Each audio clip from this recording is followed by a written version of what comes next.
mengedepankan konsep profesional, high teknologi dengan tetap menjaga lahan terbuka hijau dan suasana asri.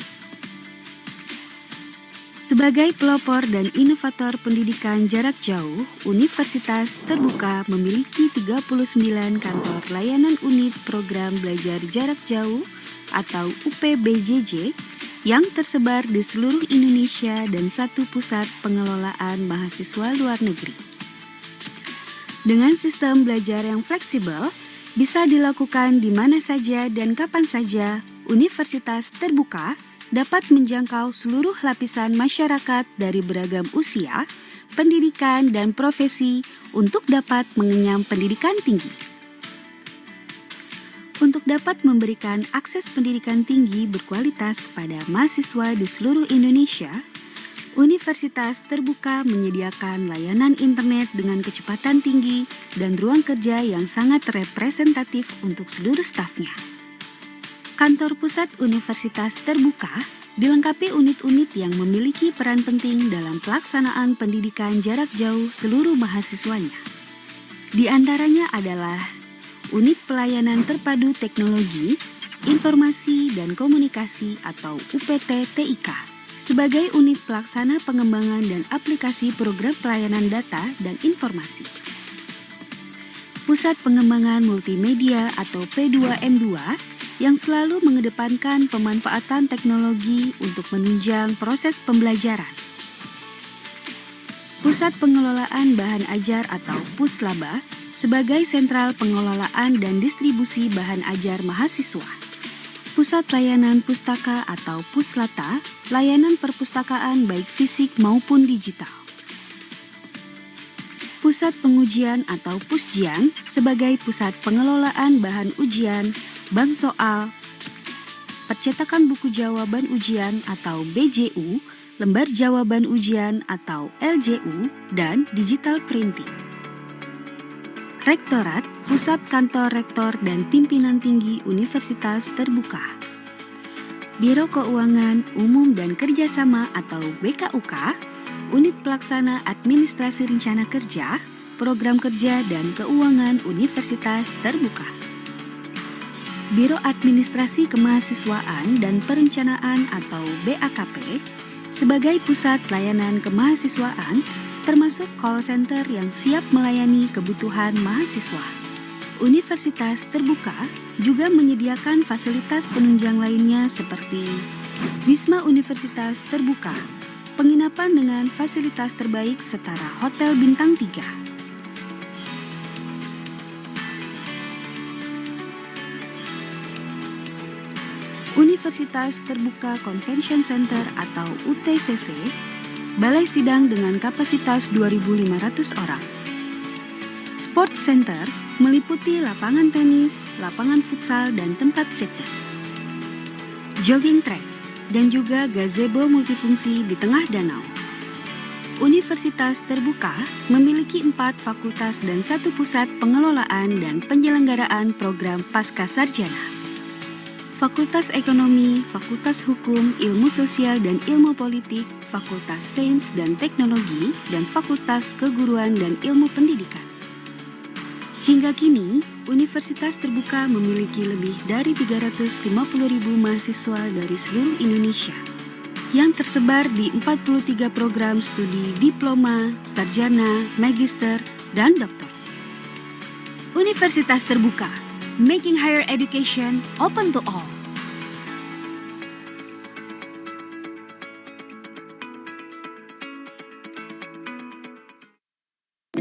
Kemajuan ilmu pengetahuan serta pandemi merubah kebiasaan kita dalam menggunakan teknologi dan internet.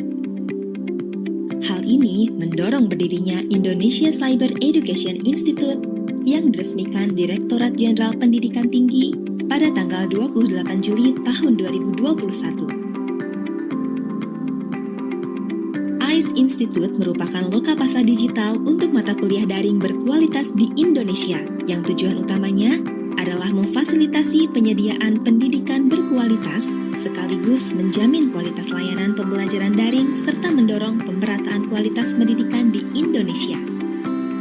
Didukung oleh 14 mitra konsorsium, Mata kuliah daring yang disediakan oleh ICE Institute dapat memperluas akses pendidikan berkualitas untuk siapa saja, kapan saja, dan di mana saja dengan beasiswa Merdeka Belajar untuk semua dari Menteri Pendidikan, Kebudayaan, Riset, dan Teknologi.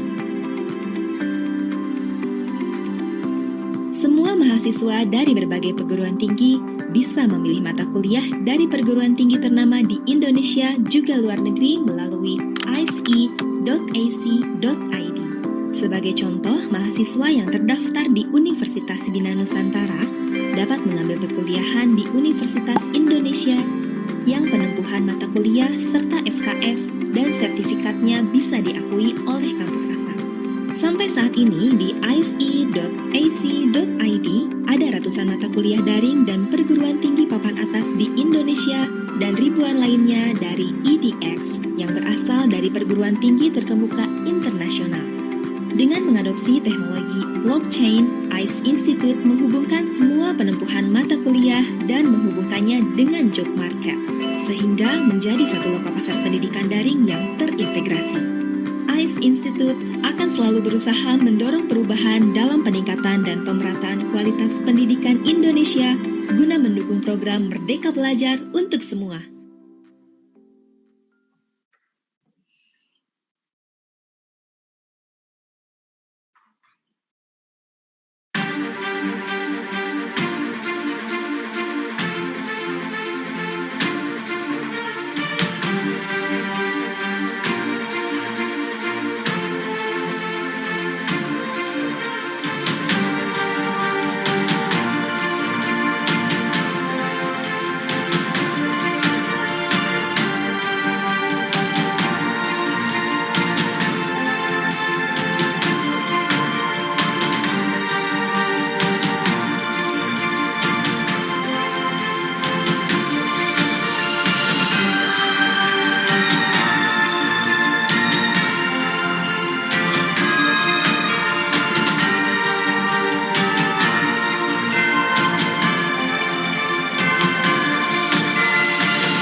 Ladies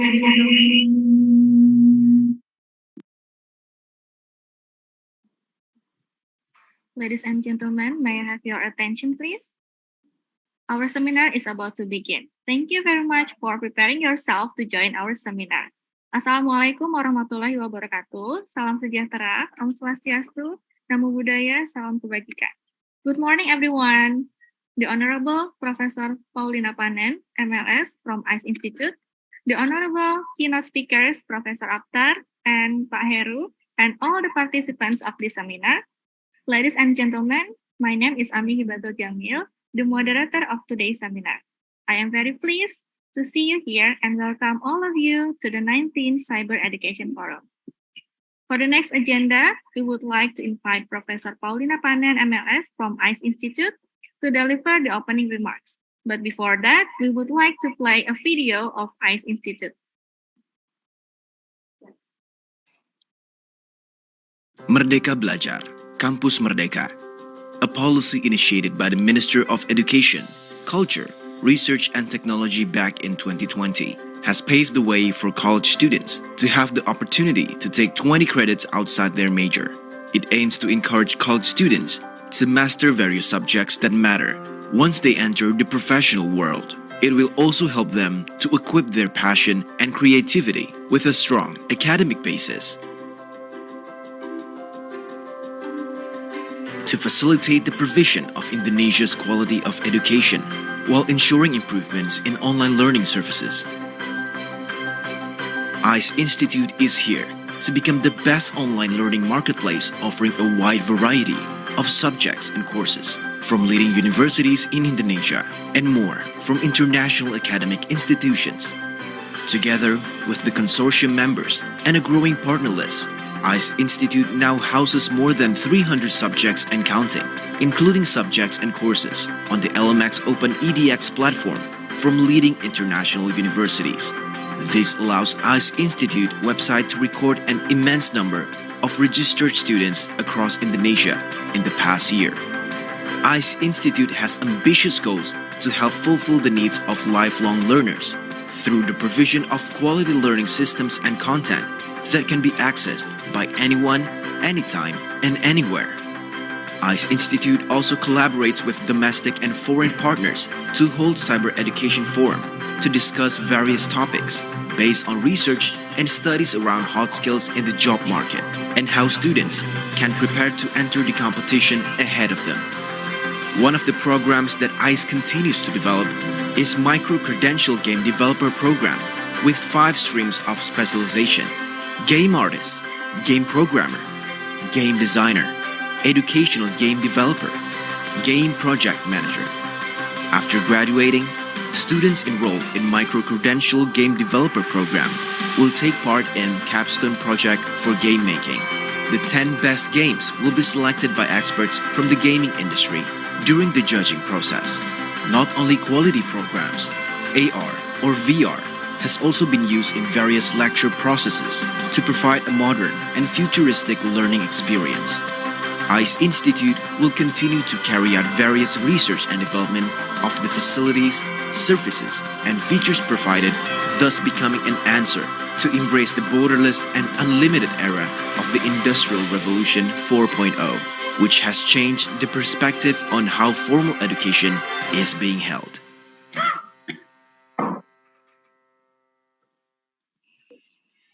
To Prof. Paulina, now you may deliver the opening remarks. Thank you, Ami. Thank you, everybody. A very good morning to all of you. Assalamualaikum warahmatullahi wabarakatuh.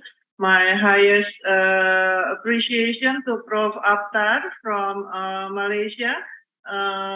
She is a good friend of mine, and thank you for your availability to be the keynote speaker in this cyber education forum of ICE Institute. And also she has brought a team of for the presentation later. Thank you, Prof. Aptar. Thank you very much. The second speaker, I believe, Pak Heru Widiatmo, who is now in United States. Must be very late evening now for you. Okay. Thank you for embarking in this research project, Pak Heru, which is very important to all of us. In 2020, ladies and gentlemen, ICE Institute was trying to offer a lot of courses to the students, and the students of higher education in Indonesia. They just jump into the opportunity without any preparation at all, because at that time we are experiencing what we call the COVID-19 pandemic. And because of no preparation, because of no skills at all, they just follow whatever it is available in front of them in the form of online courses. And yes, we are experiencing what we call the learning loss, not because the students are not able to be academically and intelligently follow the online courses. However, the skills for online and digital skills required for online courses is they're just lacking. So that's the problem we found out through the research. I believe Pak Heru also the one researching this situation last year. So what we have now, since COVID-19 has been no more in Indonesia, according to the government, so we are trying to improve our delivery and our offering to our students. That is to equip them with the digital skills, which is very necessary for the online courses. online courses, we believe, to be able to enable students all over Indonesia for flexible learning. They can learn anywhere, anytime, as they wish. And they can also search a lot of various courses available in ICE Institute. And I believe the digital skills is not only required for the online courses in ICE Institute, but it is a kind of life skill that they need in the future. Because in the future, whether we like it or not, it will be more online, and more online. Online everything, okay? We call it e-everything.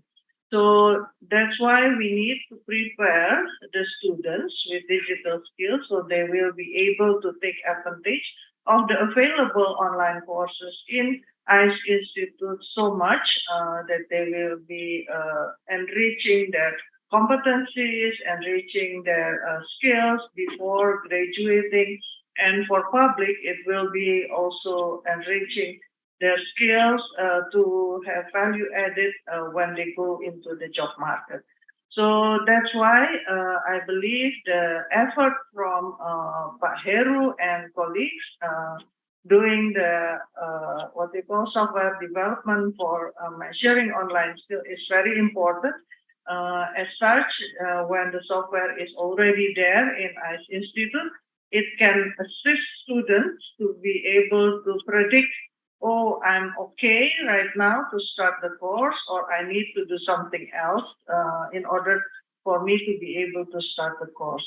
However, before that, I believe Prof. Aptar has a lot of experience and very wide knowledge on the digital skills, how we can narrow down into the most specific skills that is required as an entry level, and an enrichment of the skills later on when they are already outside of the course or in the course, but at the advanced level. I believe Prof. Aptar will be able to share it with us based on her experience and her expertise. Once again, ladies and gentlemen, enjoy the Cyber Education Forum. Hopefully this will be very useful to all of you, and thank you once again to Prof. Aptar and to Pak Heru for this for being the speakers for this event. Thank you very much, ladies and gentlemen, and once again, wassalamualaikum warahmatullahi wabarakatuh. Thank you for the opening remark, Prof. Paulina. And then now, before we moving on to the primary session, we would like to invite all of the participants to have a photo session together. All right, so for the organizer, you may please prepare the configuration or setting for the photo session.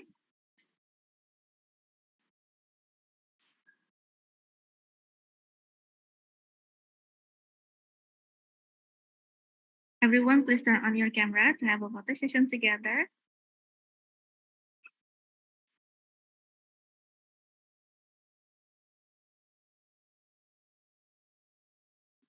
Okay, good. Yeah, 3, 2, 1. Again. 3, 2, 1.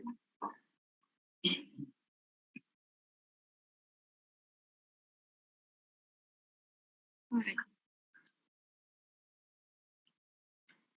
All right, it's done. Thank you for all the participants. Next, we are moving on to the primary session. So before we proceed, I would like to inform how the presentation will proceed. First, the speakers will be invited to present the material about 20 minutes. After that, there will be a question and answer session. And then it is now my pleasure to introduce our first keynote speaker, Professor Dr. Aturan Darshan Singh. So Professor Dr. Aturan Darshan Singh of the Asia Pacific University of Technology Innovation has been appointed to the prestigious position of the UNESCO Chair on Harnessing Innovations in Technology to support teachers and quality learning. Professor Akhtar, who is currently Professor of Innovative Digital Learning and Director of the Digital Learning Hub at APU, thus become the first academic in a Malaysian private university to be appointed to such a position for a 4-year term. She is an award-winning professor with 30 years of experience in teaching and learning, instructional design, and e-learning. She is also recognized as a pioneer in instructional design and technology in Malaysia and recently launched a full online Master of Instructional Design and Technology program, which has teaching faculty and students spread across the globe. She has presented in over 13 countries and provided consultation of the World Bank, IDRC, COL, Telecenter, UNDP, National E-Learning Center, IBBM Malaysia, Simolek, MARA, Malaysian Educational Technology Divisions, and the Ministry of Education, Malaysia. All right, Professor Akhtar, you have 20 minutes to present the material, and now the time is yours. Thank you, Bu Ani, and I'd like to congratulate Bu Paulina for being the lead for the initiative in ICE, and I believe Bu Paulina's vast experience in this area will take Indonesia very far forward. And together with her team, I'm sure she has an excellent team herself. And I think without a great team, the leaders, it's very difficult for the leaders to move forward. Yeah. So similarly, together with me today, I also would like to introduce T.S. Jonathan Kobe-Pillay. He's the program manager of the Digital Learning Hub, as well as the program manager for the UNESCO chair. So he's playing two roles as well at the Asia Pacific University. And I also like to mention that we have lots of students from Indonesia at Asia Pacific University, and as well as we have some faculty members who are from Indonesia as well. Later, I think we will be able to showcase one of them, Bu Debi, to all of you. So before I start, again, selamat sejahtera to all our participants, and we speak Bahasa Malaysia, so it will be interesting if we can converse in that as well. If there's an opportunity today, both Jonathan and I, we speak the Malay language. And I'd like to say hello to Patimbo. I think I saw his message earlier on. And hello to a lot of my other friends from UT, whom I have known for the past 20 odd years. And again, I like to thank Bu Paulina for this opportunity that is given to us to share what we are doing concurrently as UNESCO chair, as well as the Digital Learning Hub initiatives to transform learners and educators' experiences, and how we are maximizing the digital support systems. So me and Jonathan will take turns to do the needful, but we will try, I mean, we have reminded each other that we only have 20 minutes and that we will finish that in 20 minutes, right, Ani? Yeah, Bu Ani? Yeah, so first we like to bring the attention of our participants to our students. So Asia Pacific University is highly focused on the learner. The whole university is built around the learner. It's a learner-centric university. So in fact, from this graphic, you can see that you know, our students come in as potential students, but the support services that are given to our students, from student services to academic admin to technology and teaching and learning, is all to do with the student professional development. Yeah, so we have student professionalism, we have mindset and attitude change, we have industry on campus and student well-being and safety all encompassed. And each and every section, each and every unit at the Asia Pacific University creates activities, projects, research that involves our students so that they are highly employable. So our graduates has to be future ready and they have to be employable. In fact, Asia Pacific University is one of the universities with 100% employability for our students. So the fact that our students are so employable shows that the activities that are carried on for our students as well as for our lecturers and are centered around the students and their ability to proceed. Yeah. So I'd like to just share the Digital Learning Hub. So basically the Digital Learning Hub, okay, the goal is to support the APU communities, the academics, the students and other staff to collaboratively use the available facilities to create impactful and high quality digital content to suit their needs. Yeah, I'll go on to our objectives. Okay. It so happened our objectives are also eyes.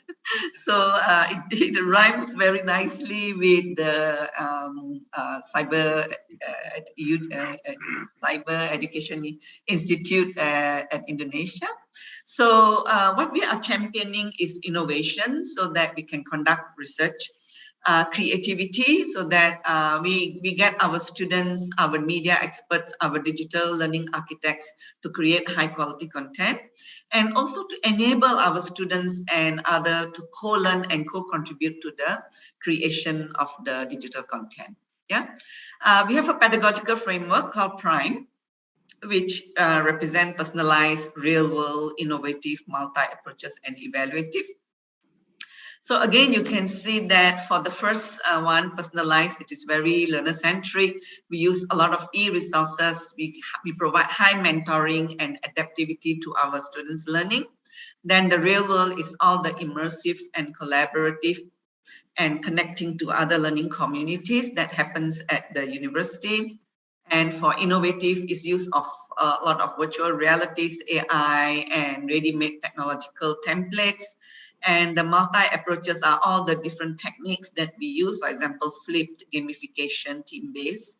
And the evaluation is, again, more authentic evaluation of our learners. Yeah. Now, we use a learning management system. In fact, we have two. We are using Moodle as well as Open Learning as our learning management systems to suit the various needs of our students. Yeah, and our learning management system is very amoebic, is very versatile, whereby we continuously bring the pedagogical concerns into our learning management systems so that the administrators, the lecturers, the management work together for our students so that they are future-proof and content creators. Yeah. So I'll go on to the different projects that we have here, the institutional and global projects. So for the institutional, we will talk about some projects, upskilling and support for both our students and lecturers. And at the global level, we'll talk about research publication, our projects, our upskilling, and some specific projects under the UNESCO chair. So we'll go on to Jonathan. He will share the institutional initiative because he's very involved in this. So I'll allow him to take us through the institutional initiatives. Please proceed, Jonathan. Thank you. Thank you, Prof. Apta. Thank you, everyone. So very quickly, let me take you through some of the institutional projects that handle here. Firstly, we're going to talk about these ODL and blended learning projects. I think ODL is something that is very close to what ICE is also doing. And we work with the lecturers to develop these ODL modules for students to take. And this is the person on the picture is Dr. Devi, whom Prof. Apta mentioned briefly earlier, who is from Indonesia. If anybody in the audience knows her, you can give a shout out. We have curated a very firm blended and ODL development process where we guide the lecturers through from the first stage where we decide on the module, etc. And it's a very streamlined process. Our aim is to make it as simple as possible for lecturers. We're looking at lecturers who may not have digital learning as their primary skill set. Experienced lecturers. So to aid them, we come up with these processes which make the job of transitioning them from lecturers into digitally intelligent lecturers who can develop projects. We're also working on micro-credentials, which are both standalone and linked to existing courses. There's some micro-credentials available. We have processes in place again to aid the lecturers to develop these micro-credentials. The micro-credentials run on the second learning management system that Prof. Apta mentioned earlier. The programs internally in APU use the Moodle LMS, whereas the micro-credentials use the open learning management system. Continuing what I said about helping lecturers to improve themselves in gaining skills to develop e-learning projects, etc., we also run many training programs for them. The one on your screen is one of the most recent ones, which we concluded last year. We called it Master Faster, the idea being that we wanted lecturers to master these basic skills as fast as possible. We work in an environment where time is the most expensive currency. So we need people to master these basic skills as fast as possible. And some of these tools that we were training people on were on learning designs, both synchronous and asynchronous learning designs. We also wanted lecturers to master the art of developing quality assessments for synchronous and asynchronous learning designs, and also to master some educational technology tools which they will be able to incorporate into their programs. Apart from training, we also provide them with support in terms of templates which they can use to create content. Templates which guide them step by step. And moving forward, we want to use the power of AI, chat AIs, to see if we can automate some of these templates where it can provide a little bit more assistance to the lecturers. These are some of the institutional aspects where the institution has created digital repositories. And we have also, the Digital Learning Hub has also used some of this to create content and allow it to be used by lecturers in a digital resource repository. These are videos, PowerPoint templates, images. Our goal is always to try and enhance the skill level that the lecturers bring to digital learning.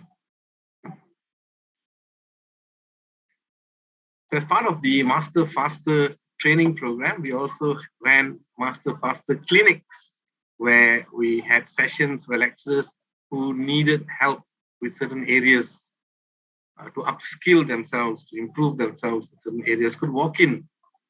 And we had these clinics on a bi-weekly calendar so that people could walk in and sit down with our team from the Digital Learning Hub for any type of assistance that they needed with either learning designs or assessments or educational technology tools.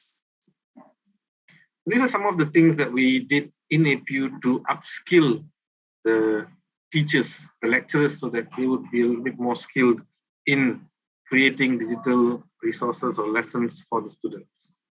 Hand over back to you, Prof. Apta. Thank you. Thank you.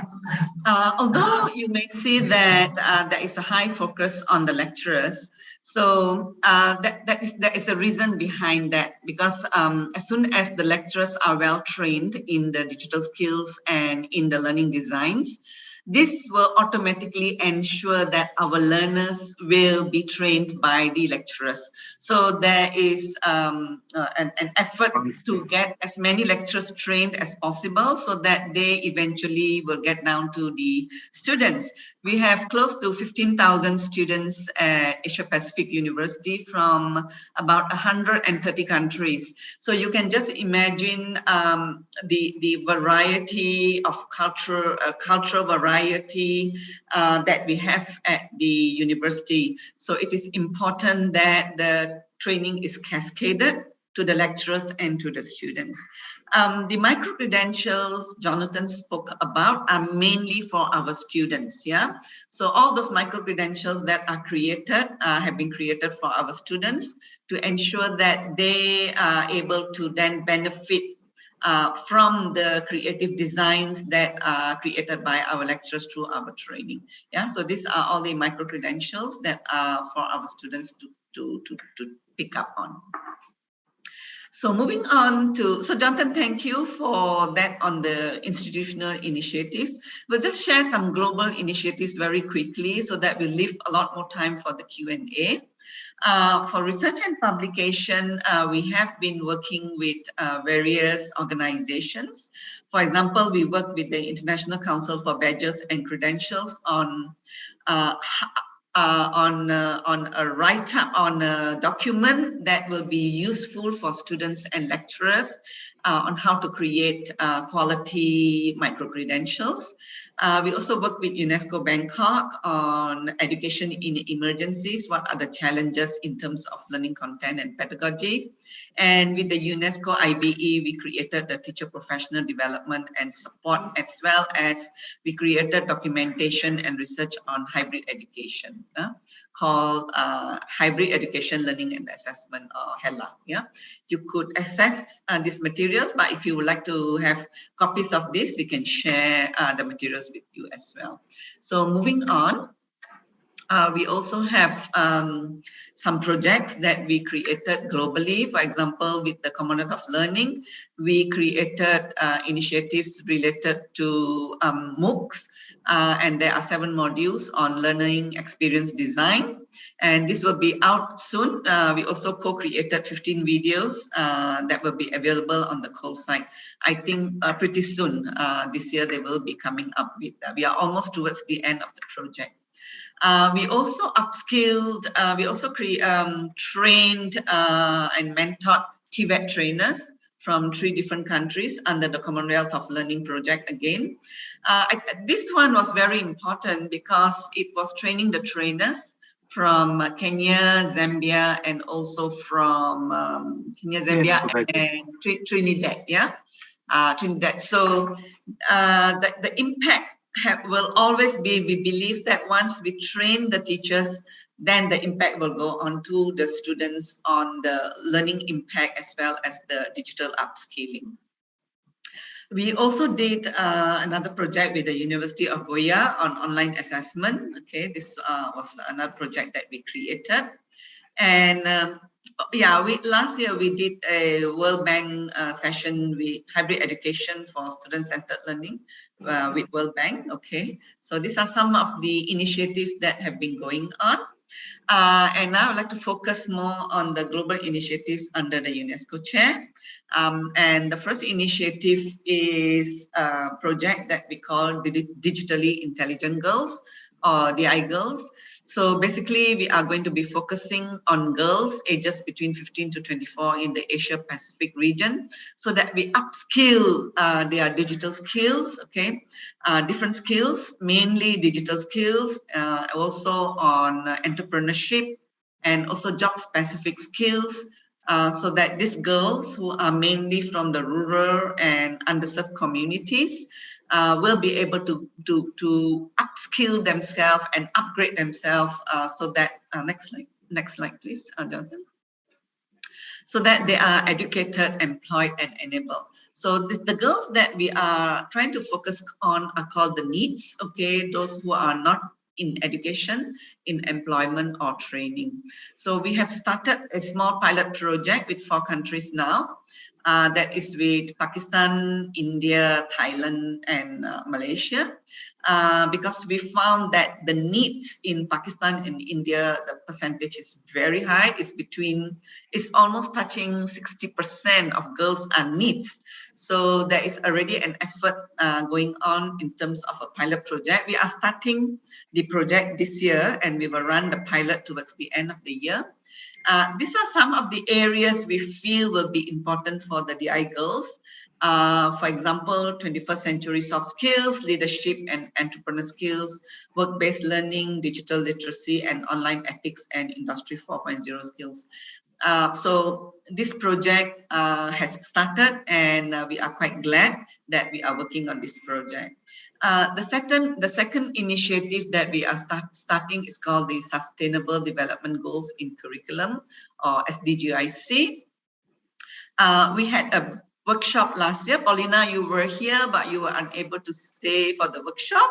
I'm glad we met and we discussed a little bit.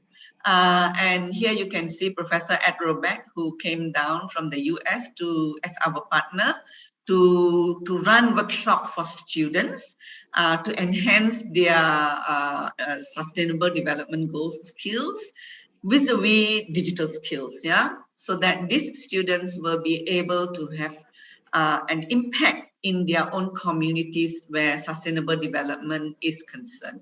The next step for our sustainable development goals is to work with the Malaysian Ministry of Education to develop micro-credentials so that teachers will be able to use these micro-credentials and develop and increase the sustainable development goals impact in their curriculum.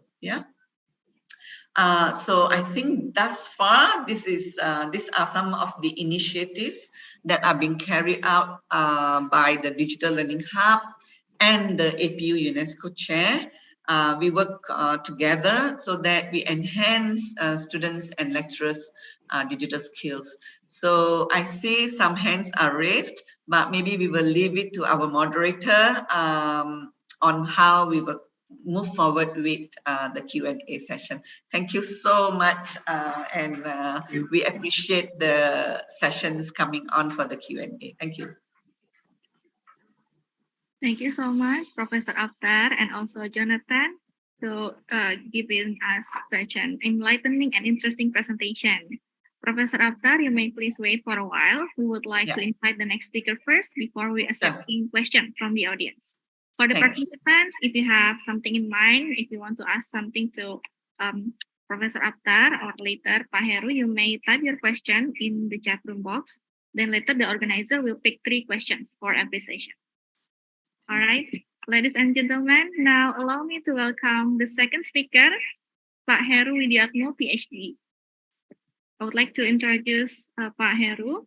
He is a research and development consultant in Indonesia Cyber Education Institute and proven successful in developing and implementing computer programs for educational measurement and statistics that have been used for many years. He acquired his MA and PhD in the University of Iowa, majoring education measurement and statistics.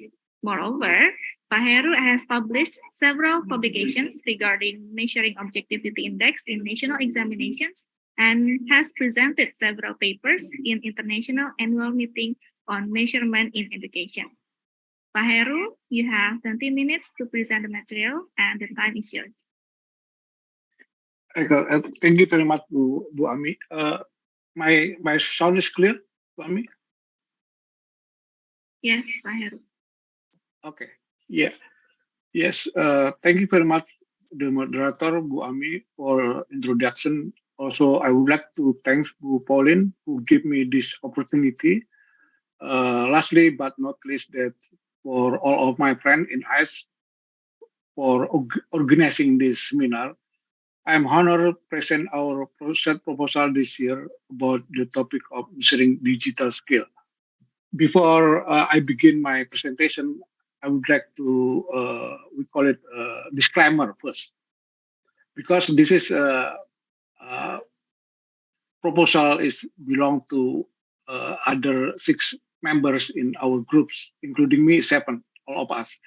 And for this presentation, I just walk by myself. Actually, I need to bring my friends, one of my friends, to be like tandem presentation with me. But because right now I'm in USA, then I don't have time to contact my friend in Indonesia to do this presentation. And then secondly, because this is my presentation, and then I work by myself, maybe I need maybe some of my friends here that my member attend this seminar, so they can help me if we have answer any question, because this is based on our presentation. Because this is based on our research. Okay, yeah, and for this seminar, I would like to little bit think. Oh, okay, yeah, this one. In here, you know, the title of the seminar is software development for measuring digital skill. But in here, I like to think with the instrument, because for my perspective, that instrument is more broad term rather than a software, because we are doing not just making software development, but also we make an instrument. Instrument is including the software, and then the questionnaire and the test item too for this proposal. And this my team member. This we consist of 7 researchers from different institutions. We are from 7 different higher education institutions with different background actually. And because my background is item developer, I studied how to make item and then how to test student, and then this is my strength in here. But I don't know very much about digital skill. That's why I bring several people who can help me for this research. For example, Dr. Jaka Warsai, he is the senior docent in Universitas Terbuka, and he has been doing research for many years about digital skill. And then the Dr. Ahmad Saifuddin, he is. I would like to introduce several member here, but not all of them, because too long if I introduce one by one. And Dr. Ahmad Saifuddin, he is the dean faculty of technology at Universitas Andalas, and the last one is ending PhD. He is the freshman PhD graduate from University in London. He came from Pusdatin. And then the other 3 people here they are very talented fellow from different university. And before I begin, I would like to introduce why we doing the research, why we doing this research. And this is just I took it from the proposal. You can read this this sentence is about the because we are this is about the problem we want to get it. And actually we tried to develop the tool can measure the high rate or measure the digital skill for the docent. We call it docent in Indonesia, or the lecturers, because he or she developed the online learning. And then also we need to measure the digital skill for student because he or she is using the online digital online and then and then the question is how are digital skill measured? That's the question and that's and then the problem right now. Actually, I just quote from the article that there's no standard instrument that can be used to determine digital skill indicator according to UNESCO Digital Literacy Global Framework. This is from article UNESCO 2019. But this article also gives us the clue that actually we need to measure to digital skill. The person digital skill that's collecting and managing information and producing and exchanging information with 3 or 4 aspects in its construct. So we just need this is one of the theory from the literature. Actually, there are many theories. What the construct we can measure from the digital skill, and we open which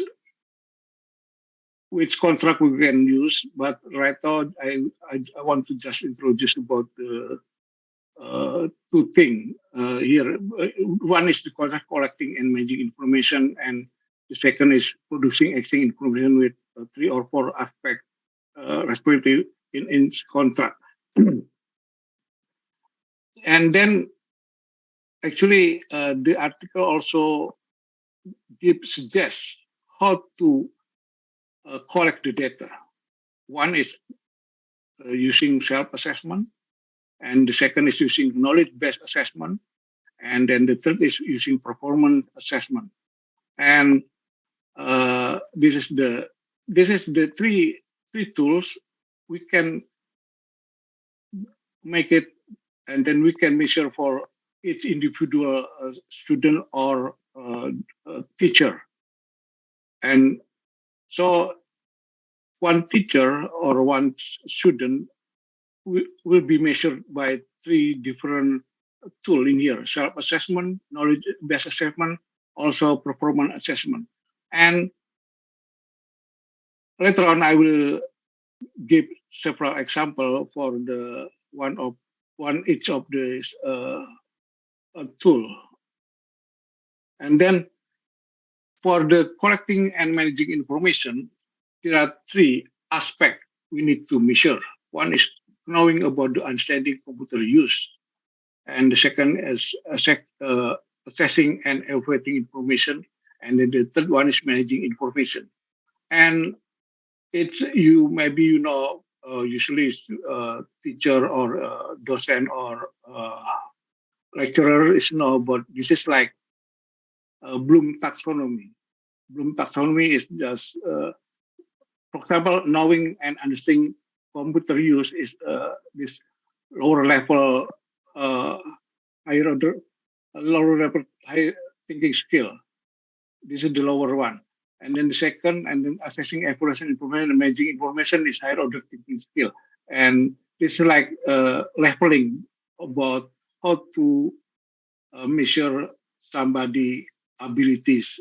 Usually we use it during testing for the Bloom taxonomy. And the second construct we need to know is producing and exchanging information. And there are 4 aspects in here we need to measure. One is transforming information, 2 is creating information, 3 is sharing information, and 4 is using information safely and securely. And later on, and in the next slide, I believe this is an example question, and actually I just got it from the Google search, and then I find several examples in here. Self-assessment. What we need to know about self-assessment? Individual in here, lecturer and student are asked to evaluate their knowledge and skill with questionnaire. This is self-assessment usually, yes, using just questionnaire. It's not testing. Usually just questionnaire that range from structure scale to free form reflection. I give you one example for one aspect. This is measure about knowing about understanding computer use. This is simple question actually. Usually, the questionnaire is using this kind of question. One is, I know how to download or save online course material. And then another example question is, I know how to upload files. And from this questionnaire, student need to choose if he or she knows about downloads and save online or upload file. And this is usually this is not in questionnaire. There's not right and wrong answer, but depend on the perspective of each individual ability about digital skill. And I like to using score in 5-point Likert scale actually. It's more informative rather than yes or not. It's 5 skill score is more clear to categorize its opinion. For example, in here is using not all true of me, and the second is not very true of me, neither true nor or true of me, and for mostly true of me, and this last one is very true of me. And this is another example. This is about knowledge-based assessment. For knowledge-based assessment, is different with the previous one. This is using right or wrong answer.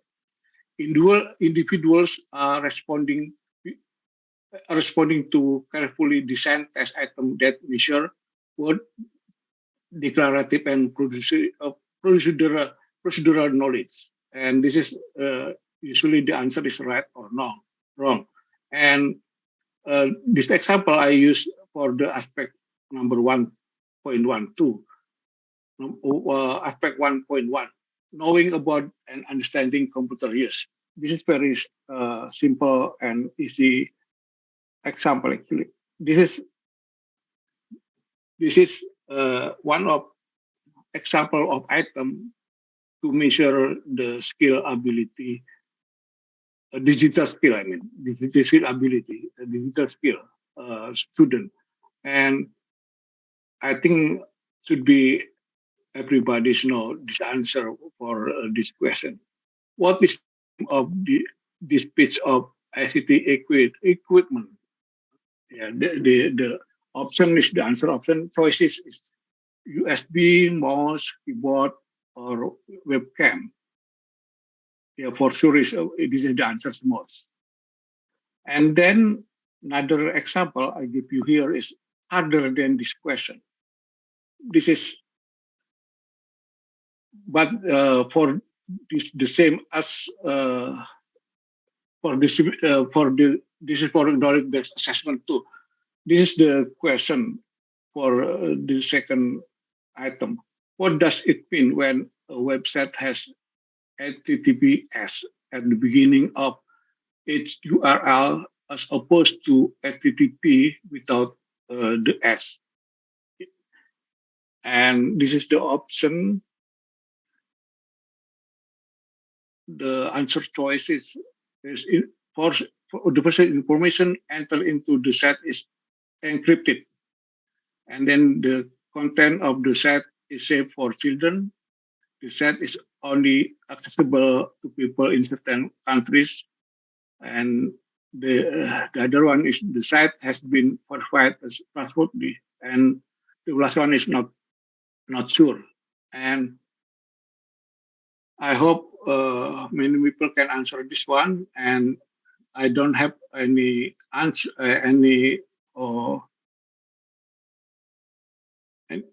I just give you, this is my, I just give you the option, which one you like to answer for this one. And this question is right and wrong answer actually. So if you choose information enter into the set is encrypted, it's maybe you answer over there, and then but I think this is because I'm not sure the key answer, but for me the answer is it's this one. The site has been verified as trustworthy, and then this is the next question is hard question, and for me it's this one is the hardest one. Which two companies listed below are both owned by Facebook? Because this is because I'm not in the classroom, so I don't know. Actually, if I'm in classroom, I can answer each of you for this question, and then which one you answer for the right answer for this. And this is for me. This is very hard question, and my opinion, my personal opinion, it's not really. It's not really important to give question something like this, because for digital skill, this question is just memorized question. Because for sure, I don't know the answer actually. Maybe you know, but I don't know. But this is for me, this question something like this is not good to be presented for measuring digital skill, because what for? We know the answer, but this is just for the memorized question actually. And then this is for knowledge-based assessment. And then the second, the third, the last tool we need to make is about the performance assessment. This is the hard one. This is the hardest one to make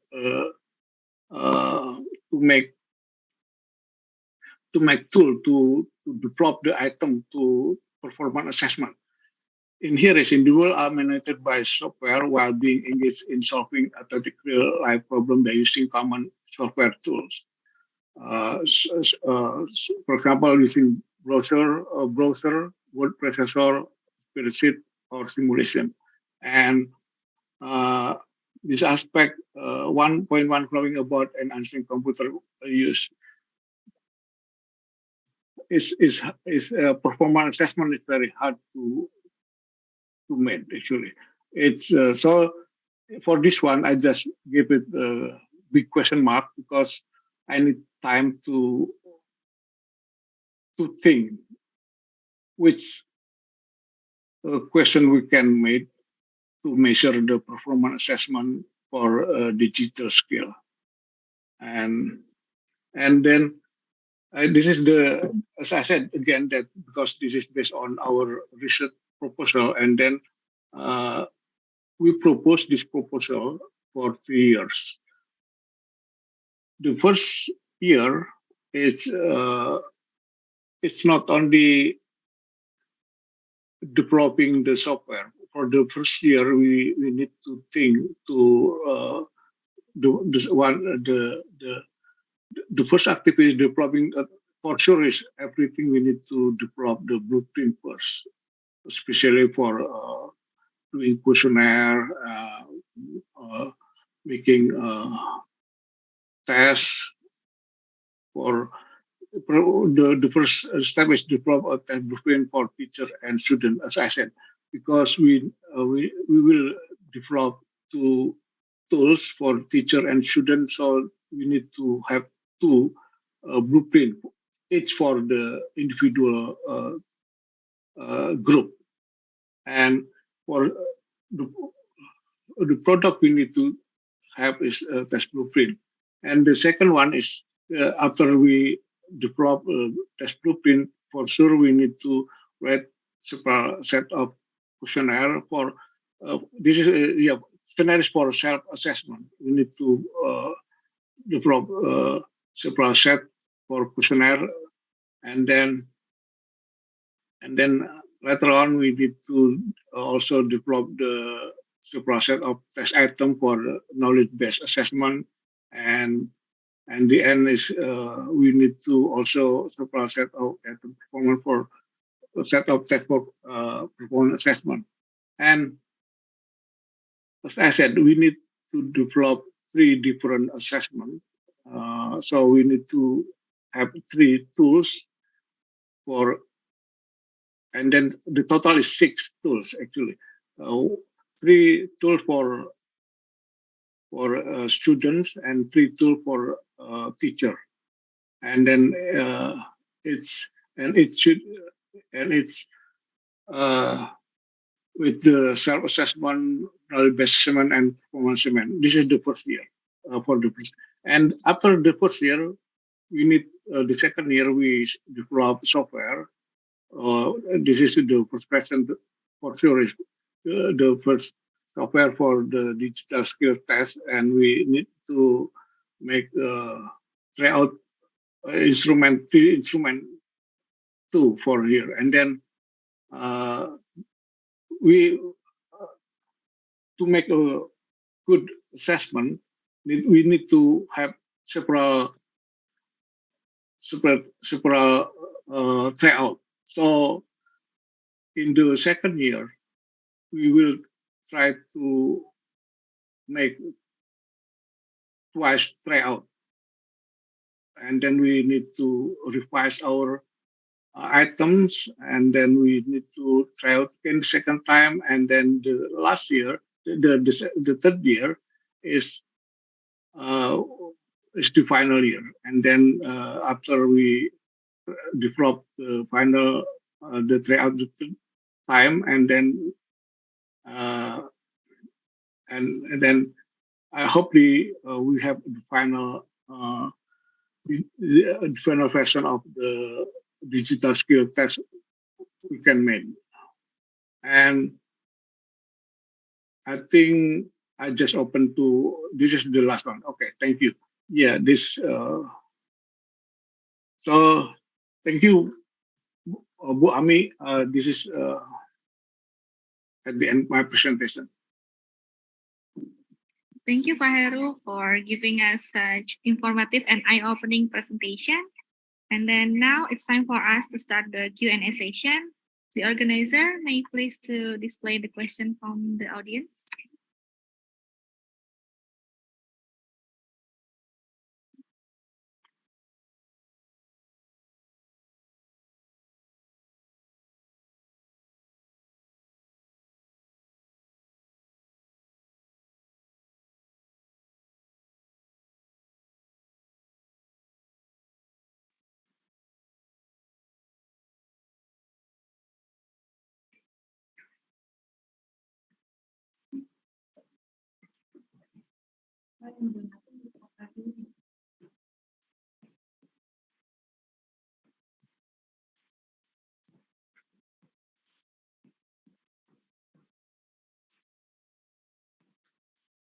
All right, so we have some questions now, and then the first question is addressed to Professor Dr. Akhtar Darshan Singh, and the question is, why is education said to be, oh sorry.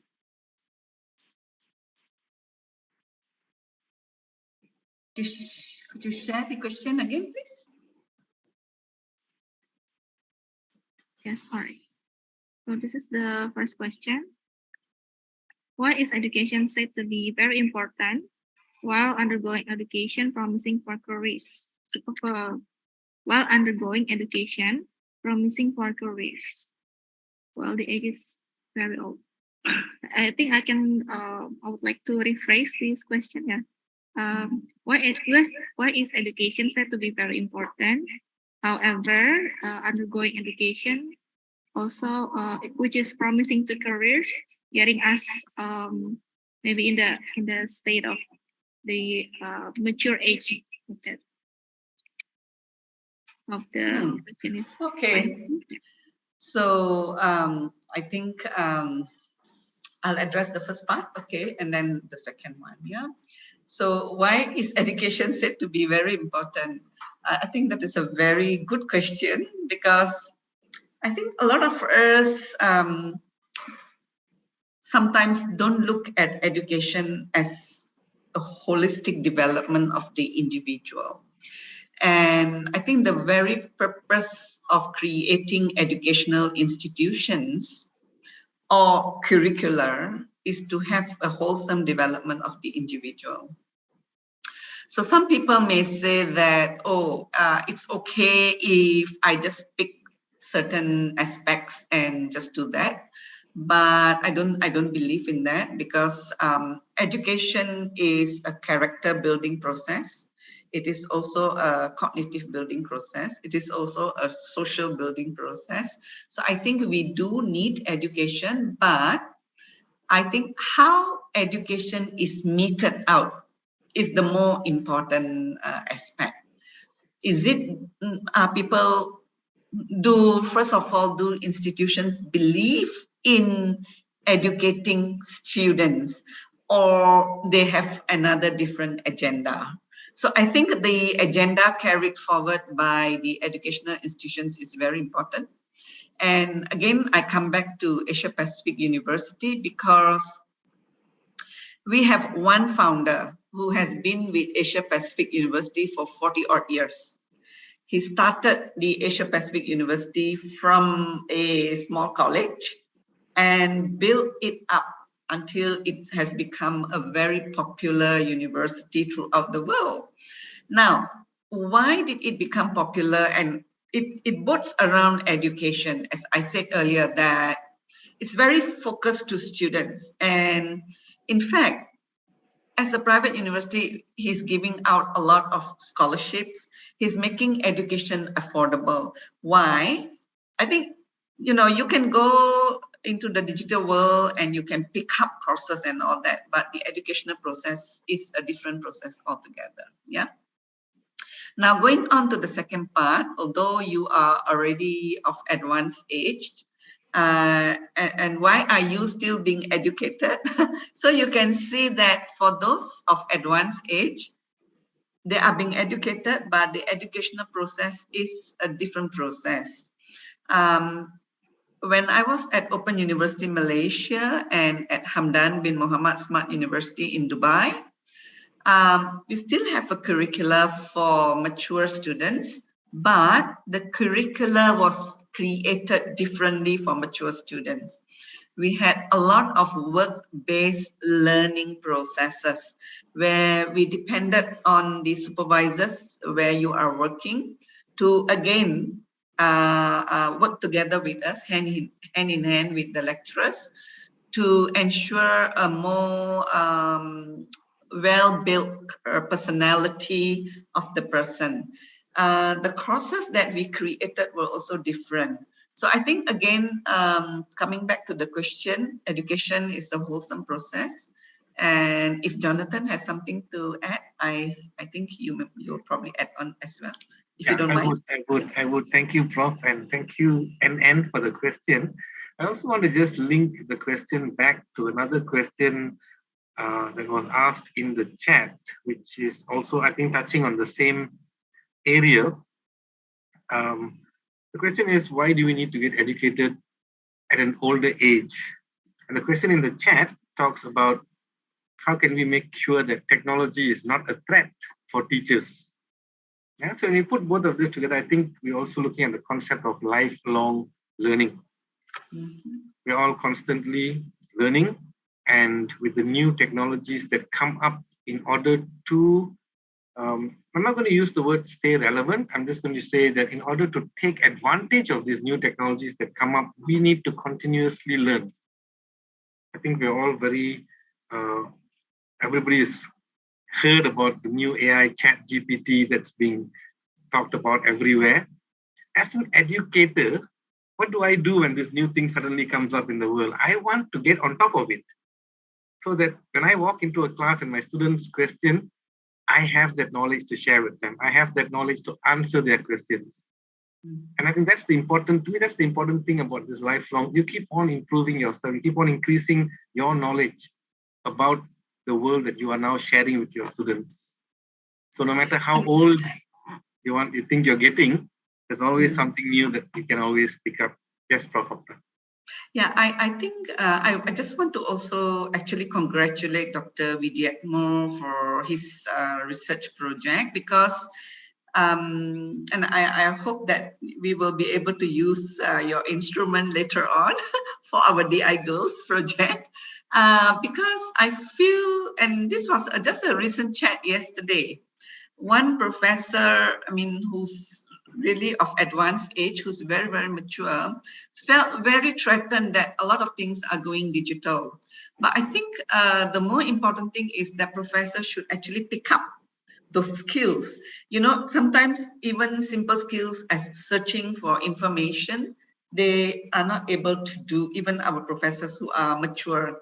So again, relating back to that, and to Prof. Widiatmo's research project, I think that it is important for us to start, creating from the research later on, maybe to create the kind of training that is needed so that we can upskill to what Jonathan was talking about, lifelong learning. Because I think there are a lot of people, we are concentrating on girls who are neither educated or in employment or training, but there are people who are completely educated, but they are still so worried or so scared of digital. And I think the lifelong learning agenda must come into the play of the whole educational process. We are glad in Malaysia, the Ministry of Education have started this whole lifelong learning agenda, and we are all fitting into that. I hope this helps. Maybe Prof. Widiatmo has got something to also say to support the question or to address the question. All right. Thank you so much, Professor Akhtar and also Jonathan. So the key is education is a wholesome process. Yeah, we need to continuously learn and then also do lifelong learning. All right. So for the next question, the organizer may please display the question. All right. So this is for Pak Heru Widiatmo, PhD. The question is in bahasa Indonesia, bagaimana bila dibutuhkan pengukuran hard skill atau psikomotor terkait bagi siswa vokasi, apakah performance assessment yang digunakan sama, apakah cukup dengan simulasi saja? The question is from Ahsan Muafar. Thank you. Oke. Saya pakai bahasa Indonesia aja ya, supaya enak lah. Oke, pertanyaan juga bahasa Indonesia, jadi bagaimana bila dibutuhkan ukuran hard skill psikomotor terkait bagi siswa vokasi, apakah yang ini inti daripada apa ya penelitian saya pada saat ini adalah untuk melihat digital skill kan. Nah, digital skill itu apa? Gitu kan. Tadi kan saya sudah sebutkan dulu, itu konstruknya itu ada 2 yang perlu dilihat. Kemudian dari setiap konstruk itu ada 3 dan 4 ya. Bagian yang perlu juga dilihat. Nah, pada umumnya ini digital skill di sini itu untuk secara umum. Jadi siapapun dalam artian itu pada saat ini yang saya akan saya lakukan adalah untuk mahasiswa gitu loh, bukan untuk misalkan high school, tidak, untuk mahasiswa dan juga untuk perguruan tinggi, dosen pada saat ini yang saya akan lihat. Kenapa? Ya karena core-nya penelitian kita di AIS ini adalah untuk pendidikan tinggi ya, higher education. Nah, disitulah yang akan kita lihat seperti apa. Karena untuk sebagai dosen, sebagai pembuat online learning, itu apakah dia punya capability untuk membuat secara efisien, efektif dan sampai tujuan bagi siswa. Begitu juga siswa. Dalam artian siswa di sini adalah mahasiswa ya. Mahasiswa sendiri itu adalah bagian yang pengguna. Nah, ini apakah pengguna itu mempunyai skill yang standar? Ya cukup lah. Tidak perlu yang tadi juga contohnya saya itu kan ada soal-soal yang menurut saya tidak usah ditampilkan dalam dalam untuk mengukur digital skill karena itu tidak perlu ya seperti tadi yang tentang Facebook itu. Nah seperti itu karena itu adalah bagi saya karena saya agak paham ya kalau tentang bagaimana membuat soal yang baik dan benar kemudian juga bagaimana menganalisanya. Nah itu karena saya sudah lama tuh memang latar belakang saya adalah ini di bidang pembuatan soal-soal tes terutama untuk dari mulai elementary school sama high school ya. Nah untuk digital skill saya itu memerlukan orang yang paham tentang konten. Saya sendiri tidak secara konten digital skill saya tahu komputer saya juga belajar tentang komputer program ya. Tapi saya sendiri digital skill itu di mana? Apa sih yang perlu dilihat? Apa sih yang perlu diukur? Nah itu yang jadi tadi pertanyaan tentang vokasi ya. Semuanya bisa untuk vokasi untuk siapapun ya. Yang penting punya kapasitas minimal yang basic lah, basic yang secara seperti saving the file kemudian upload the file itu kan harus semuanya harus bisa. Nah itu yang biasanya ya saya juga paham ya. Di Indonesia juga ada penelitian tentang digital skill, tapi kebanyakan mereka membuatnya adalah dalam bentuk kuesioner.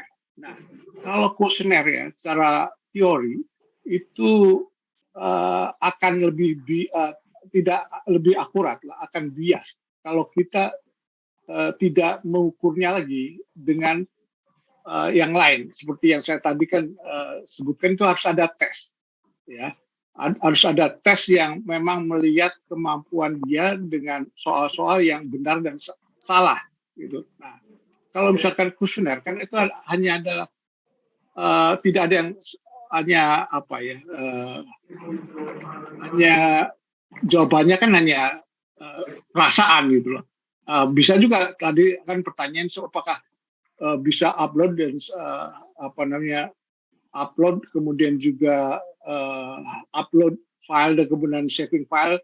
Nah, padahal misalkan ternyata tidak bisa, tapi dia jawabnya bisa gitu. Nah, itu kan perlu harus dilihat lebih lanjut dengan tes gitu. Apalagi dengan performance test itu akan kelihatan bahwa apa yang dikatakan bisa ternyata pada saatnya melakukan sesuatu itu tidak bisa. Nah, itu kan bertolak belakang. Nah, itulah oleh karena itu 3 hal yang saya usulkan tadi kan ada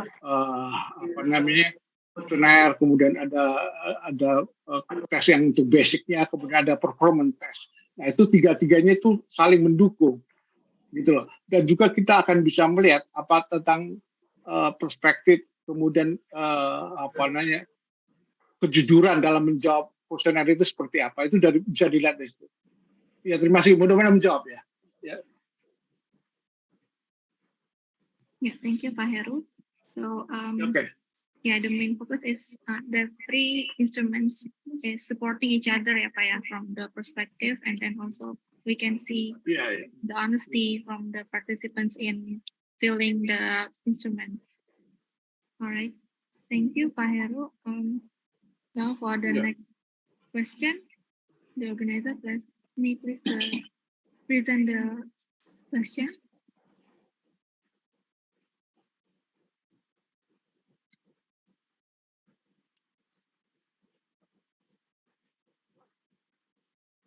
So the next question is to address to Professor Dr. Akhtar. And then the question is how to choose the right online course for the micro-credential program so as to provide...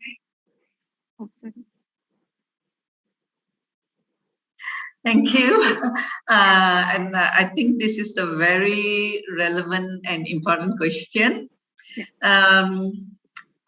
We do follow a lot of processes here at the Digital Learning Hub because we do train different people from different industries on how to create micro-credentials.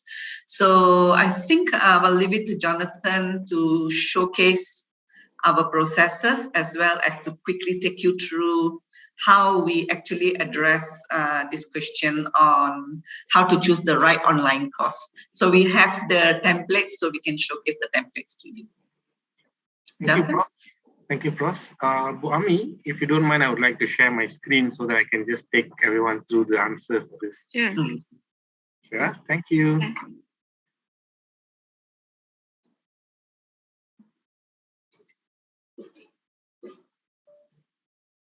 Okay, to answer the question, I think we need to look at, when you want to find the right course for micro-credential, I think the first step is to test your idea.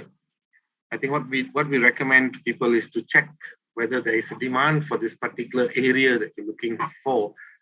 We use, as what Prof said, we use a lot of documentation, and we work on this idea. But this is something that you can use a simple Google search for, actually, to look at whether the area, the course that you're interested in, or the course that you want to develop, or which course should you actually spend time developing, looking at keywords like Industry 4.0 or AI, as I mentioned earlier, the most hot topic at the moment, ChatGPT.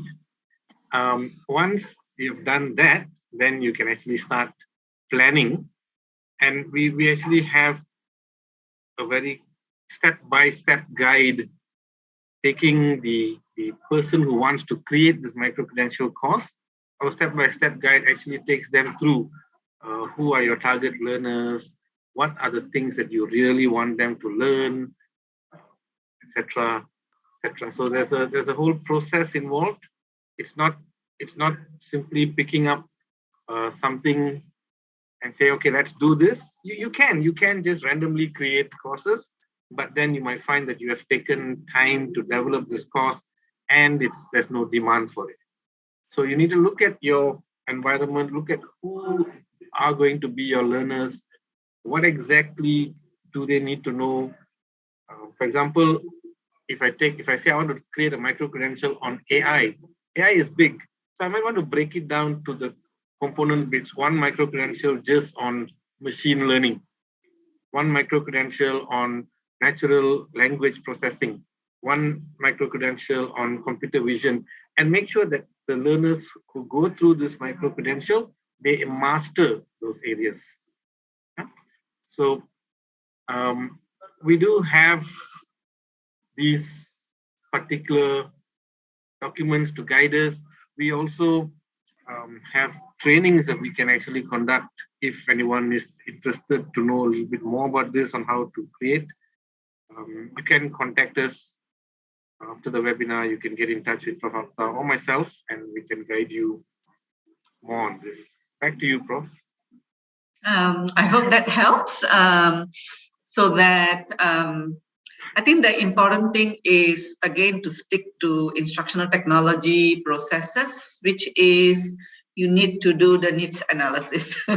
So that is the most basic thing. And if you follow those processes correctly, you shouldn't go wrong. So I think Bu Paulina, Bu Tien, and so many of the UT people plus the ICE people are good as well in these aspects.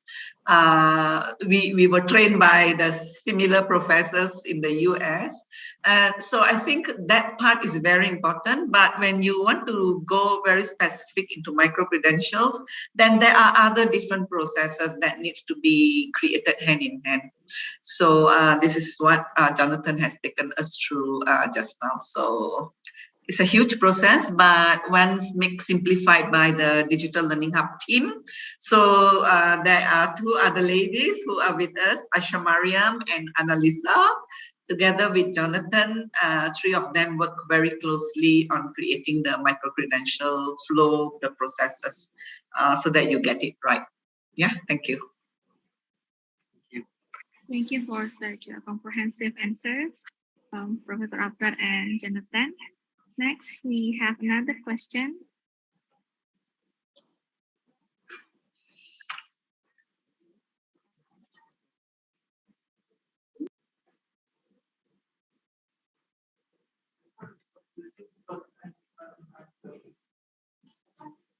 All right, so this is addressed to Pak Heru, related to data you collected. Seems you are using categorical or Likert and numerical. My question is, what type of analysis you will use for the data? From Ilham Penta. Thank you.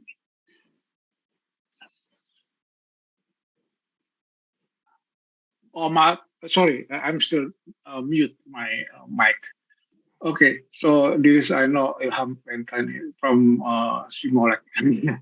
Okay, yeah, this is a Likert scale.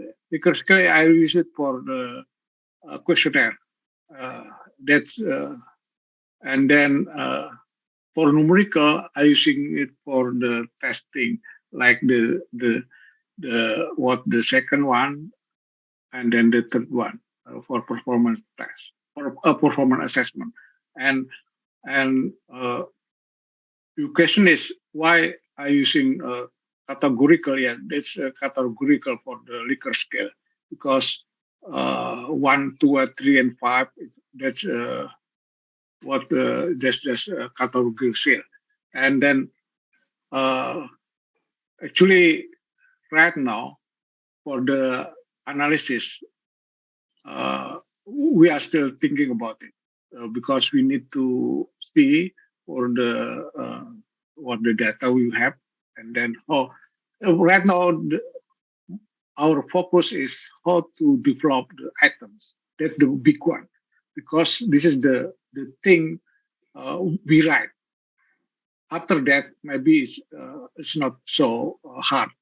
And then the second one is doing it for the developing the software, and then assessment, because our group is combined from computer science, and then I have a background of the writing item, writing questionnaire. That's good for us. But I'm sure we will have a good software for digital skills tool. And again, for the how I what's the method for analyzing the data, we don't know yet. I'll let you know if I already have an idea for it. And because our focus right now, as I said, just making developing the items very good and then right and very reliable and valid. That's all we know right now. Okay. Oh, another thing is, as we speak right now, I don't know yet, because as you know, in UT we are not. We don't know if our proposal is accepted or not for this coming year. We don't know yet. That's why. That's why I don't want to to show up or make a promise something, because we don't know. And then maybe after next week, and we are sure about we can do it something, we will fast running. Okay, that's the thing. Thank you. Thank you, Pak Heru, for elaborative answer. So it's still ongoing process, ya, Pak, ya. All right. Now we are proceed to the next question.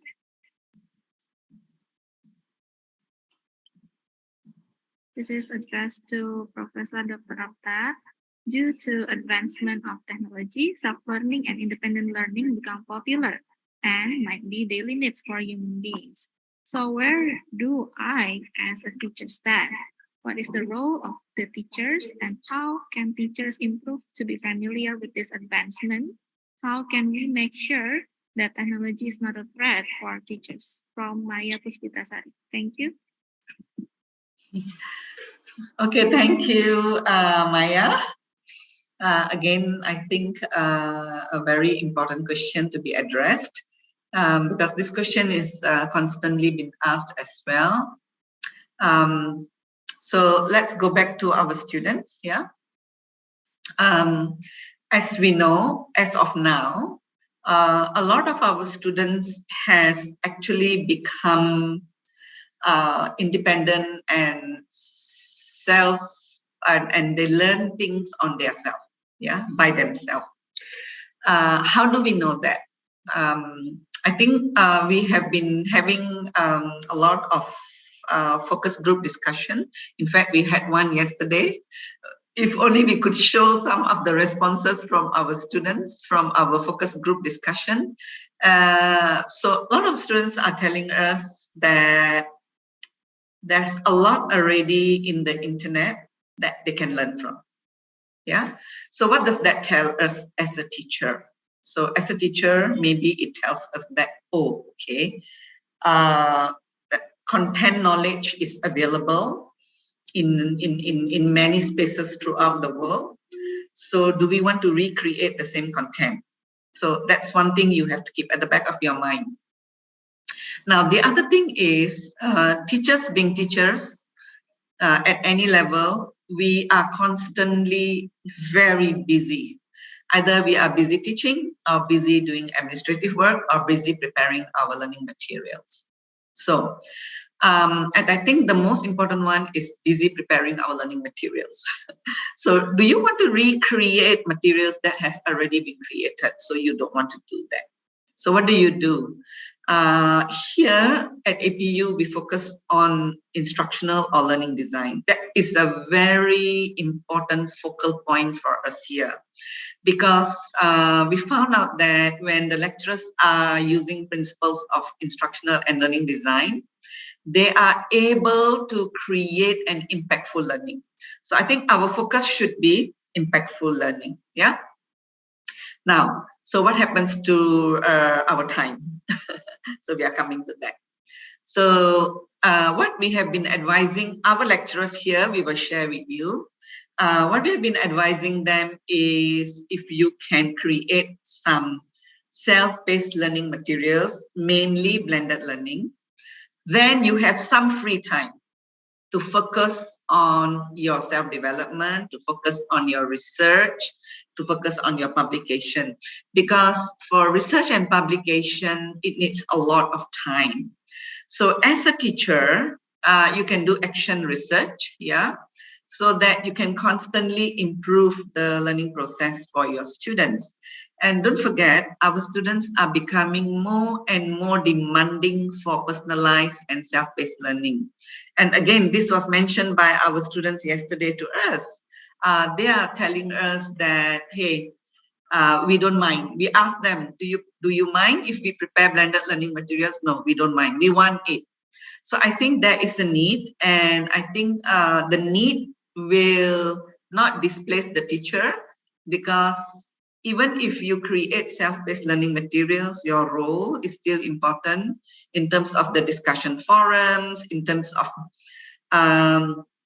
so now you are not, what I always like to say, what my professor told me at Syracuse University, don't go back and spray information on your students. So as teachers, we have the tendency when we are standing in front of the class to just keep on, spraying information. So now, instead of doing that, we give them activities. We give them content that we can take, like OERs.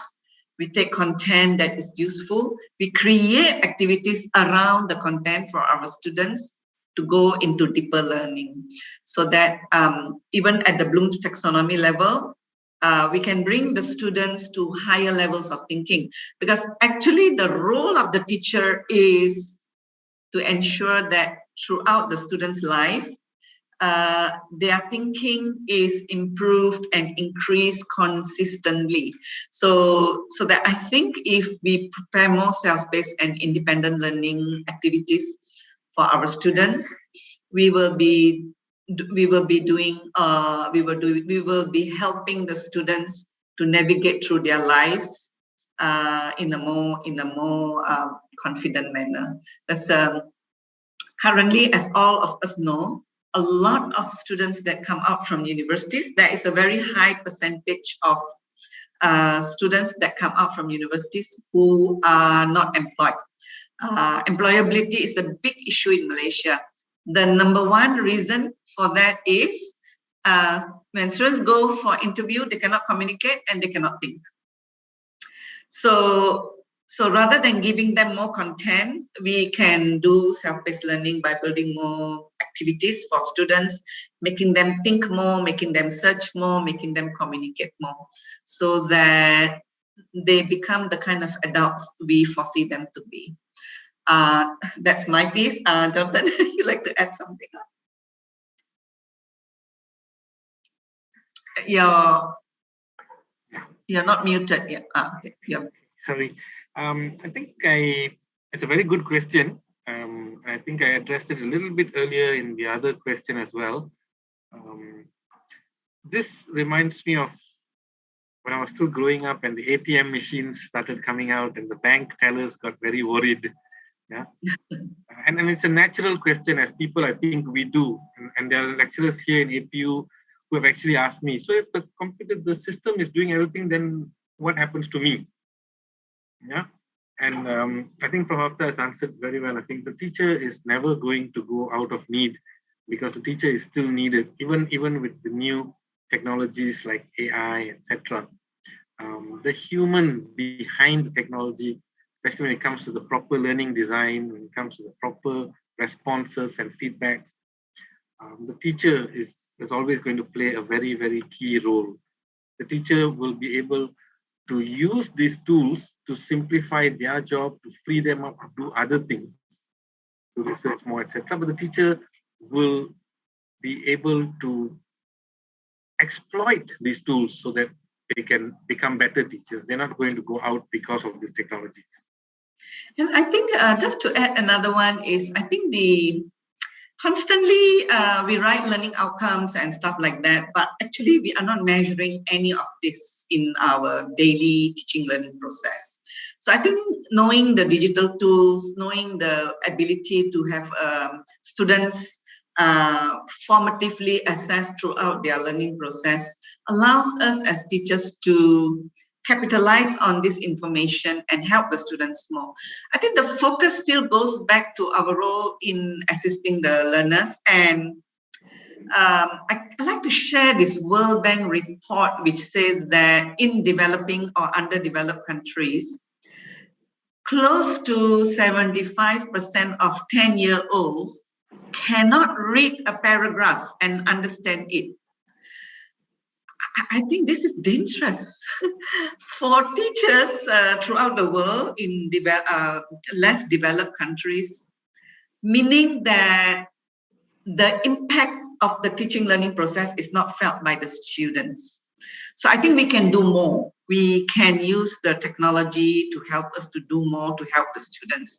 So if World Bank can come out with that report, that means something, that is a huge gap in the impact the teacher brings to the classroom. So maybe this kind of digital tools or self-paced learning can help our learners better to reach that level where a 10-year-old will be able to read a paragraph and say, yeah, I understand what I read. So this is an international project that World Bank did, and it is very scary to know that this kind of statistics exist. Yeah, so I think there's still a lot of role that the teachers can play, and I support what Jonathan said just now, that our role is very important. Thank you. Thank you, Professor Aftar and also Jonathan, for such collaborative answers. Yeah, so teacher will not be replaced, and then we need to create self-paced learning materials, and then to assist the learners as well. All right, thank you. Next, for the question, the organizer please display.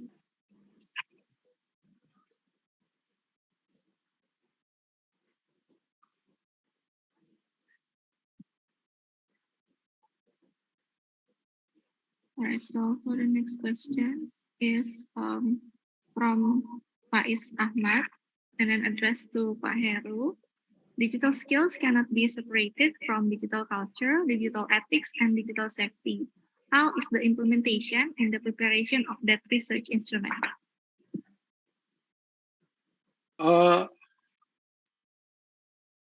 I'm sorry.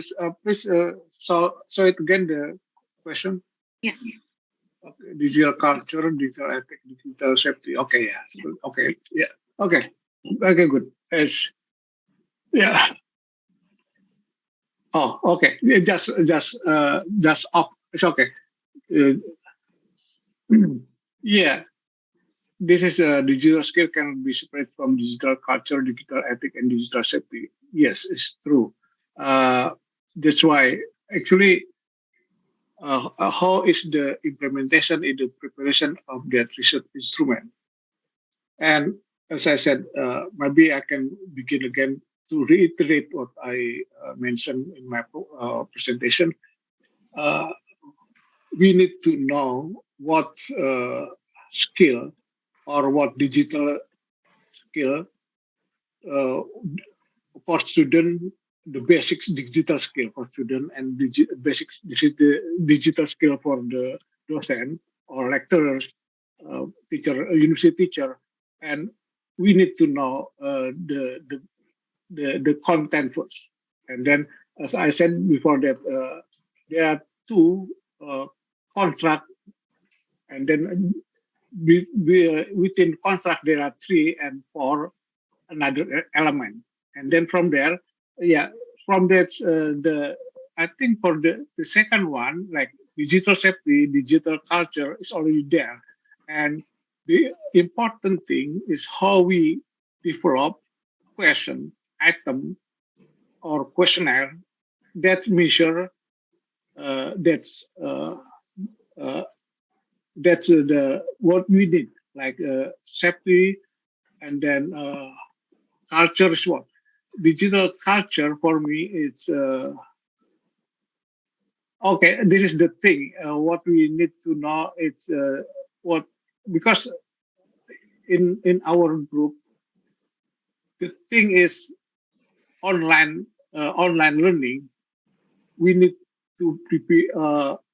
It's depend on two things, which is the developer is this teacher or docent, and then the student who use it, and then from there on we have to measure, okay, measure the digital skill, the readiness to learn, or for the student to learn, and then for the teacher is to develop the uh, online learning, and that's the basic thing, and then uh, I hope I answered your question, because this is the I conflict about my thinking here about how to reiterate what I'm thinking to measure digital skill. Yeah, I agree with you because there's culture. I don't know about the culture, digital culture is what, but I know about the digital safety. This is I don't remember the other one, and uh, for sure, yeah, in our instrument, we will measure this kind of this kind of thing we need to know, like the digital safety, and then other thing. For sure, yeah, that's because we not only just developing the item without basing on the something, but we need to have the construct, and then we have to know the content, and then what we will need to measure. That's the thing, and then another thing is, you know, we don't know yet about how many items for each construct and how many items for each element. We don't know yet. So we need to discuss about it. Like maybe for multiple choice, like 40, 50 items or 60 items, we don't know yet. We're still open for it. And for sure is we don't know yet which one is important, which one is less important, because we doing the research. So maybe if we already find out the data, and then this component is more important than the other one, maybe that's why this component is need more atom than the other one. That's that we decided with discussion with our team, and then we will figure out later. Again, what I want to say to you that for sure we will construct our test based on the component, or based on the theory what we have. That's Maybe I don't know. Maybe another question. But the thing is, it's hard to say right now. It means like this. Okay, this is the thing what in my mind right now, because my background is for the assessment, and then for example, if the mathematics or science, I know what's for mathematics, what I need to test, what I need to know. But for digital skill, I'm still open. I don't have any clue right now. That's why I need to somebody who knows very well in the digital skill content. That's the thing. So I'm open. Which one theory I need to follow, or which one research I need to go. I'm open about it. But for sure, actually not me. Our group will develop the good tool for measuring the digital skill. Our promise. Yes, that's the thing. Okay, thank you. Thank you, Pak Heru. Hopefully the research run well. Yeah. All right. So the next is one last question. All right. So this is addressed to Professor Dr. Aturan Webinar, and there are two questions. One. Yeah. This is from Simolek. So the first question is there any digital skills gaps are persistent among young people as well as their older counterparts? And the second, in the process of creating ODL and blended learning, what and how many criteria do you use to curate the learning content? How many curators do you usually deploy to curate one course? To Professor Dr. Akhtar, you may answer the questions. Yeah, sure. I think certainly there is a skills gap. I myself have a skill gap. Whenever I'm lost with my mobile or anything, I either run to Jonathan or my children. Because they seems to be the digital natives, and they are now our assistants. They are our teachers. So I think there is, but we are not losing hope on anything, because we can learn from the younger people around us. So I like to see the educational process is changing, where our students can be our teachers and we can be teachers to our students in different ways. Yeah. So I think it is important for us to capitalize on the strengths that are available and ensure that we are constantly keeping up with the digital skills gaps that are available. I would say I'm with the Digital Learning Hub, but Jonathan is the next best person to teach me about so many things. Yeah. So yes, there is. Now, I will speak a little bit on the content curation, and then we'll have Jonathan say something. Now, for our content curation process, we have been using our prior experiences, on what is the best way and the best method to ensure that the content curation process do not deploy too many people, do not deploy excess resources. So we try to work smart. So for that smart working process to happen at APU, we have something called digital learning designers, digital learning architects, and different various people playing the role. So I like Jonathan to speak about that. Yeah, okay, Jonathan. Thank you, Prof. I think I just want to take everyone back to the presentation earlier that I was going through, that Prof and I were going through. So there is a very clear process. I think in developing the process, we want to keep a few things in mind. Lecturers, subject matter experts are very busy people. So if you give them 12 sets of instructions, you may not have them follow. So now the question I have to ask myself is, how can I simplify these 12 sets of instructions, 12 numbers, to something that accommodates the time that these lecturers have? That's really important. So when you talk about how many criteria do we use, we have a few different ways we curate. We actually want to encourage lecturers to create content, because then it becomes uniquely APU. It becomes uniquely directed at the lesson that is being taught. A YouTube video may not address the same learning outcome that I want to address.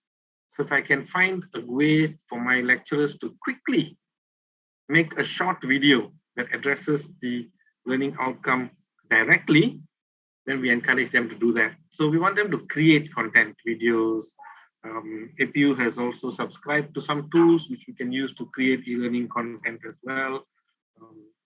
We also want to make use of latest developments. I think Prof. suggested to us the other day to ask the lecturers to try their hand at podcasting, because podcasting is something that e-learners can do. While they're jogging, they can just put on their earphones and listen to the lesson in a podcast. So there are many different ways, and what we want to do is we want to provide the lecturers with all these options, and then tell them, look, based on your availability of time, based on how much of time you have, which of this would be the best suited for you? Yeah. I'll just add on a little bit more, Jonathan. Okay, in terms of the number of curators, so we have the subject matter experts. Sometimes there's 1, 2, 3, depending on the faculty. Yeah. Then we have a learning designer, a lead learning designer at the Digital Learning Hub. So we only have 2 lead learning designers currently, Asha Mariam and Annalisa. Jonathan is the program manager.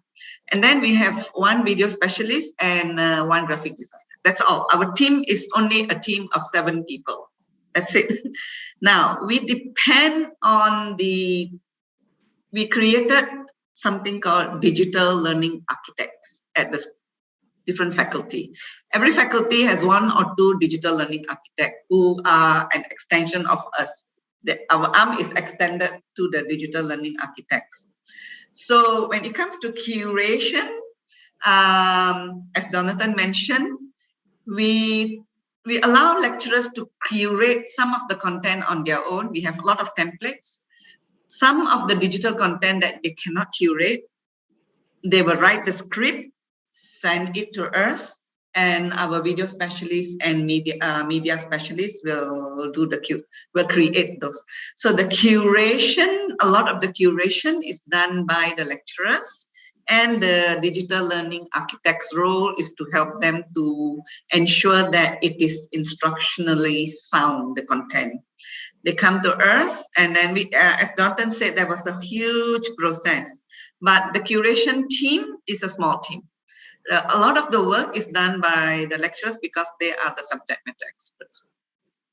So we don't have a huge curation team as we do in open universities. Like for UT, Open University Malaysia, you have huge teams. But in our university, we don't, because although we do a lot of digital assets, but we try to use, Jonathan has done a lot of research, and he found this new software called Easy Generator. So Easy Generator, Jonathan, you can talk about it quickly, or Easy Generator project. Easy Generator is a web-based software where lecturers can put in their content, and the software actually works to create it in an e-learning form, where you can build in text, you can build in videos, you can build in graphics. But the most important thing is you can build in the interactivity. So it doesn't become one way, like somebody scrolling through PowerPoint, you can build in interactivity after one content. You can actually give them a question. And there are about 10 to 12 different question types that you can put in. Drag and drop, true, false, multiple choice, even picture-based. So you can build in the interactivity before you move on to the next content. So this, and I think just on very quickly is that all our lecturers have been trained to use the Easy Generator.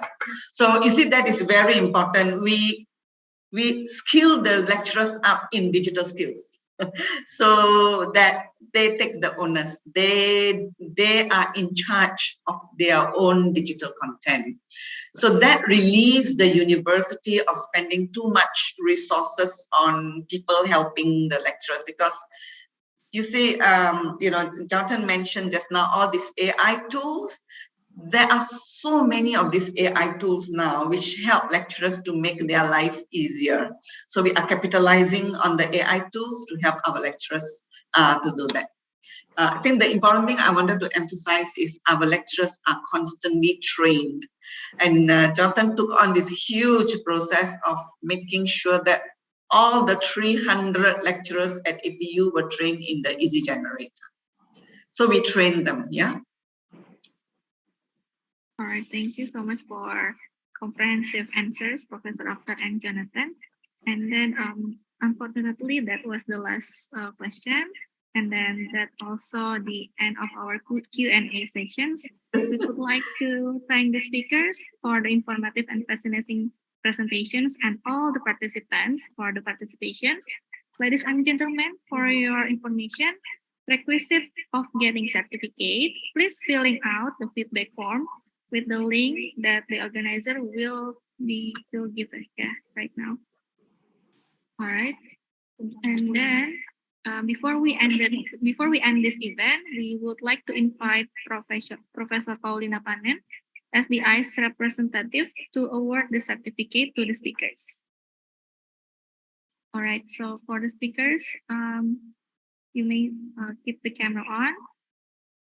Yeah. Hello, can you hear me? Yes. Thank you, Ami. Thank you, Prof. Akhtar. Thank you, Jonathan. And thank you, Pak Heru, for wonderful discussion on digital skills from the research perspective as well as from the implementation perspective. That is really something that we need to dig on later, and I believe we can still develop more topics, more questions, and more inquiry regarding the digital skills. And I also trust that Prof. Akhtar, Jonathan, and Pak Heru will be able to answer that off the camera later on, correct? Okay.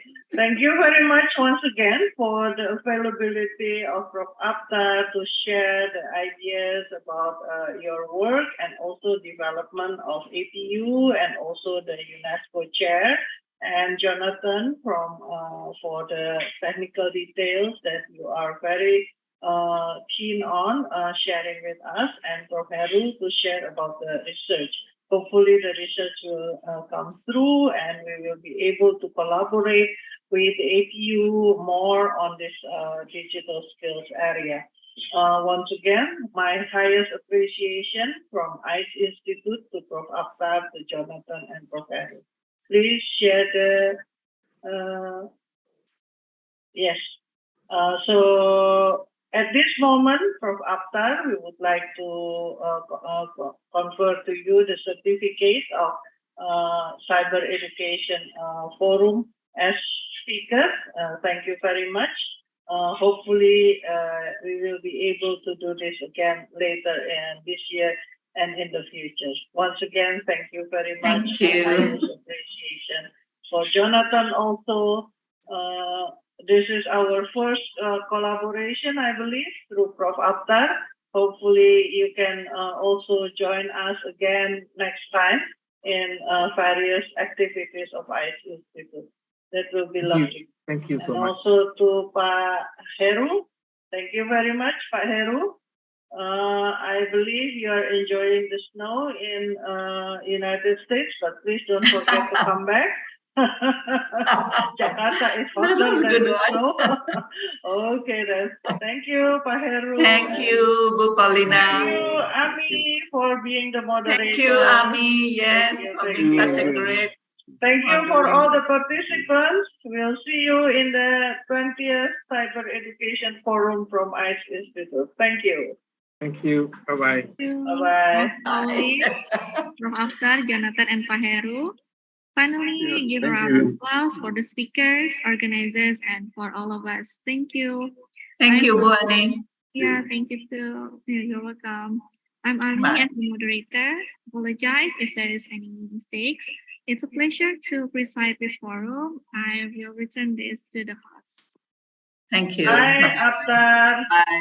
Bye, I'll see you Paulina. again. Bye-bye. The feedback link will be already posted